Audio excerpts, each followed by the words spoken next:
자, 그렇다면 법원이 조현병 환자들을 병원에 입원시키기만 하면 문제가 해결이 되는 걸까요? 이런 치료가 적기에 또 지속적으로 이뤄지기 위해선 국가 차원의 돌봄 체계가 확충돼야 하는 상황입니다.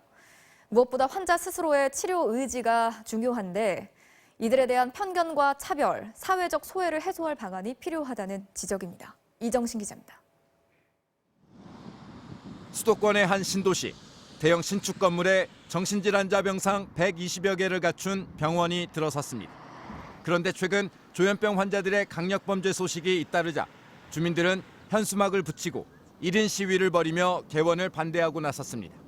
애들이 왔다 갔다 버스나 지하철이나 학교 다니면서 이제 타러 다닐 때 혹시 그런 사람들이 왔다 갔다 하다가 또 혹시나 사고가 나면 어떡해요? 만성 조현병 환자라고 설명을 하셨는데 지금 하루가 다르게 그 조현병 환자 사건들이 터지고 있는 상황에서 저희 아이 키우는 엄마 입장에서는 굉장히 걱정이 되고.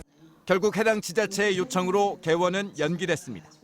이런 주민들의 불안은 정신질환자에 대한 국가의 관리가 부재하다는 반증이기도 합니다. 조현병 환자는 발병 초기 집중 치료를 받으면 한두 달 안에 70% 이상 증상이 호전되고 퇴원에서도 중단 없이 치료가 이루어지면 정상적인 삶을 살 수 있습니다. 그런데 현실은 이들의 지속적 치료를 도울 체계가 사실상 전무해 치료 시기를 놓치거나 중단하는 경우가 많습니다.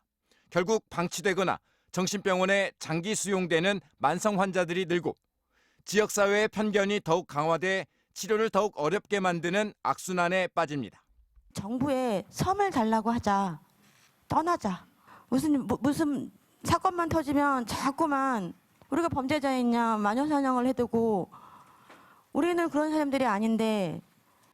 근본 대책은 병원 밖에서도 지속적으로 치료를 받을 수 있도록 관리하고 사회 적응도 돕는 돌봄 체계입니다. 집으로 돌아가서도 정신의료기관의 치료진들이 때로 전화로 때로 방문하여 돌봐주며 지역사회 지원들과 연결이 잘 이루어지길 때까지 지원해 준다는 얼마나 든든할까 생각해 봅니다. 이 역시 국가가 해야 합니다. 보건복지부는 전국 정신건강복지센터에 등록된 정신질환자 8만여 명을 전수 점검해 고위험군을 집중관리하기로 했습니다.